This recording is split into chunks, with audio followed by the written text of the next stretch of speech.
जाएगी। योगी आदित्यनाथ जी से जो मुख्यमंत्री हैं, मेरे संबंध में बातचीत हुई है। हमारे विधायक भी लगातार उनसे संवाद करते हैं। वो भी इस विषय को लेकर पैमाना नहीं होता।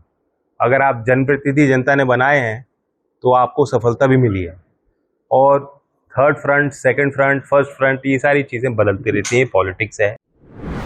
सफलता नहीं मिली, राजनीति में कोई पैमाना नहीं होता। अगर आप जनप्रतिनिधि जनता ने बनाए हैं तो आपको सफलता भी मिली है। और third front, second front, first front, ये सारी चीज़ें बदलती रहती हैं, पॉलिटिक्स है। तो मैं हनुमान जी का सम्मान करता हूं और वो मेहनती भी हैं। ये जनता जनार्दन तय करती है। जनता भारतीय जनता पार्टी के साथ है, एनडीए के साथ। आप सर के साथ कोई अलग बात करते हैं? राशि एक ही है, आरएलडी और आरएलडी। आपको लगता है कि राष्ट्रीय लोकदल है, लेकिन मैं उस ट्रेडिशनल फॉर्मेट, उस चश्मे से राजस्थान को नहीं देखता हूं। मैं राजस्थान के हर नौजवान को कहना चाहता हूं, आज एक चलन चल गया, बिहार में चुनाव चल रहा है, कह रहे 85% आरक्षण देंगे। तो राजस्थान के यूथ को भी सोचना पड़ेगा, क्या वही जो 30 साल पुरानी राजनीति, वही मंत्रे, वही नारे, क्या आज भी पॉलिटिक्स में वही हम आने वाले 20 साल में जो यंग लीडर हैं उनसे भी वही भाषा, वही बुलवाना चाहते हैं? कहीं ना कहीं एस्पिरेशनल इंडिया का ख्याल रखना हो। पीएम बात कर रहे हैं कि हम we have to be developed, 1947 तक हमें विकसित होना है। देश का किसी युवा नेता ने क्यों नहीं सोचा ये?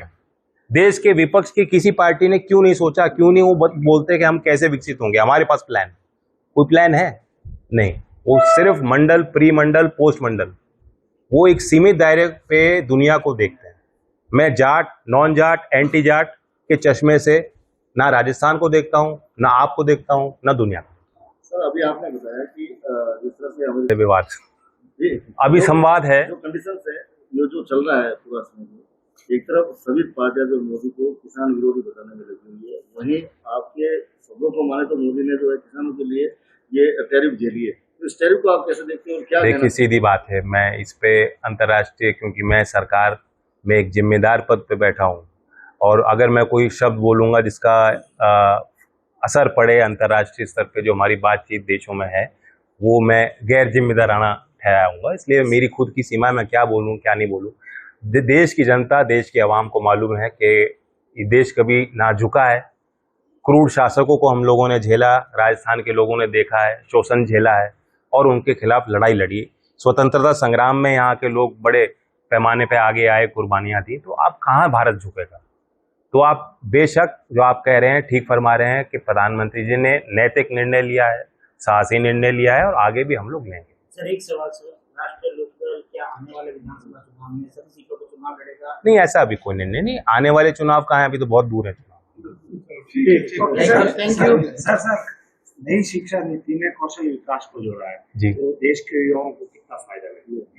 देखिए, फायदा इसलिए मिलेगा कि जो ट्रेडिशनल जो एजुकेशन का सिस्टम है उसमें, क्योंकि आप छोटे पैमाने पे बात नहीं कर रहे हो, आप बात कर रहे हो मतलब लाखों करोड़ों बच्चों, तो उसमें रिफॉर्म करना वो स्लो मूविंग रिफॉर्म होता है। आपको एजुकेशनलिस्ट की राय लेनी पड़ती है, आपको पेरेंट्स की राय, जितने स्टेक होल्डर हैं, स्कूली सिस्टम क्या तैयार है उस रिफॉर्म के लिए? नहीं। करिकुलम जब आप बनाते हैं तो आपको देखना है कि एक कक्षा की नई आपने किताब लाए हो तो आने वाले 2 कम से कम और सालों पे उसका प्रभाव पड़ेगा। एक लर्निंग पाथवे पे उसका प्रभाव पड़ेगा, लर्निंग की, टीचिंग की पेडागोजी पे उसका प्रभाव पड़ेगा, जिस तरीके से शिक्षक सिखाता है उस पर प्रभाव पड़ेगा। तो एजुकेशन सिस्टम में reform is always slow moving, it has to be, you can not have revolutionary steps. इस बीच में एनईपी बहुत फॉरवर्ड लुकिंग और प्रोग्रेसिव एक पॉलिसी हमें मिली है, और वो हमें एक मैंडेट देता है कि आप शॉर्ट टर्म जो वोकेशनल कोर्सेज हैं उनको आप इंटीग्रेट कीजिए। अब हमने 110 घंटे को एकेडमिक कैलेंडर में जो वोकेशनल का समय, वो हमने इंटीग्रेट किया है। अब आगे शिक्षण संस्थानों को आगे आना होगा, स्किल लैब्स में निवेश करना होगा, वोकेशनल टीचर्स पे राज्य सरकारों को ध्यान देना होगा, नियमित उनकी भर्ती हो, अच्छा उनको वेतन मिले, उनको प्रोत्साहित किया जाए, उनको प्रशिक्षण दिया जाए, ताकि जो बच्चे वोकेशनल करना चाहते हैं उन्हें वो अवसर मिले।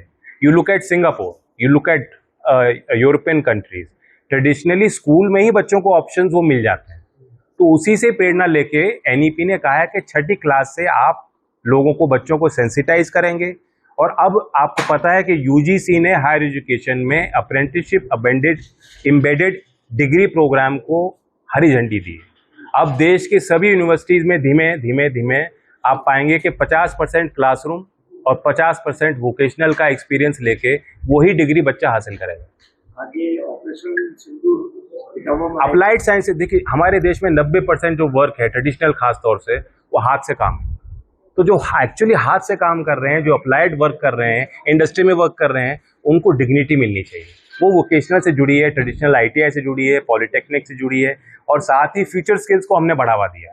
फ्यूचर स्किल्स में robotics, machine learning, AI, solar industry, hydrogen, renewable energy, सारे सेक्टर्स में हम ट्रेनिंग दें।